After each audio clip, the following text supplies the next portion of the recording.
Piazza, and I'm refuting Laura Corzon's claim of the lack of restriction on broadcasting entertainment media has detrimental effects on society.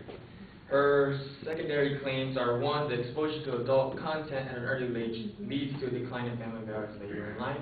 2, children exposed to violence through TV are prone to later imitate what they've seen on TV, making them less sensitized and more volatile.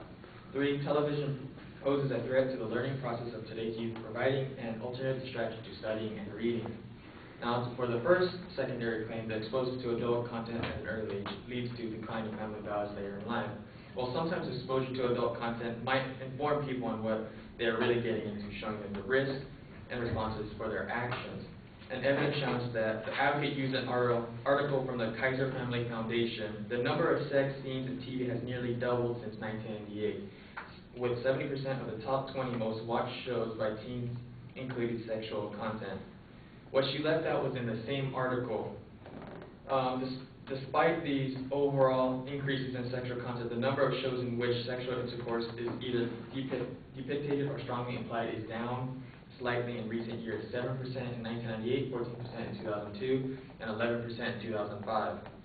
Some other facts in the same article that she used was 1 in 9 or 11% of network primetime shows with sex included a reference to risk and responsibilities. This rate in primetime has held relatively steady over the years: 11% in 1998 and 13% in 2002. Among the 20 most highly rated shows for teen viewers, 10% of those with sexual content include a reference to sexual risk or responsibilities at some point in the episode.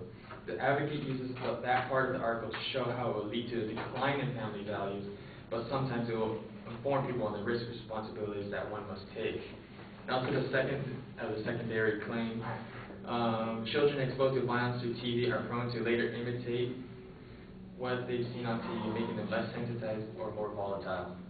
Regardless of what is on TV, there is a rating system in place, and it's the parent's job to regulate what their children watch.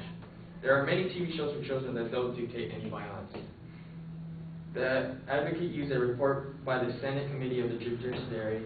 An average American child will see 200,000 violent acts and 16,000 murders on TV by the age of 18. Though that might be true, the National Center for Children Exposed to Violence, or NCCEV, states a variety of interventions are available to parents and educators interested in monitoring or restricting children's exposure to media violence. Television and movie rating systems can help parents guide about the content and programming, and screening software or feature can be used to prevent children from watching television programs that parents may deem inappropriate. So the advocate's main claim about the lack of restrictions on broadcasting is relatively false. It is up to the parents to restrict on what their children watch. The broadcasting companies do have a rating system and show ratings of every show before and during this segment being watched. It is up to the parents to put blocks on certain channels or shows that they don't want their children seeing. And to the final of the secondary claims, television poses a threat to the learning process of today's youth, providing an alternative distraction to studying and reading. This secondary claim has no relevance to the main claim.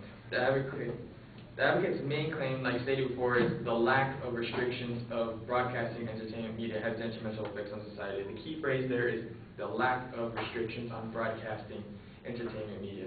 Her secondary claim of television poses a threat to the learning process of today's youth and providing an alternative distraction to studying and reading has no relevance to the main claim of her other two secondary claims about sex and violence. What does the lack of restrictions have to do with the threat of the learning process of reading and studying on today's youth? The child could be watching the most restricted show like Dora the Explorer and still be distracted from doing their homework. So what am I saying? So what I am saying is the lack of restrictions has no effect on the child's reading time. Thank you very much.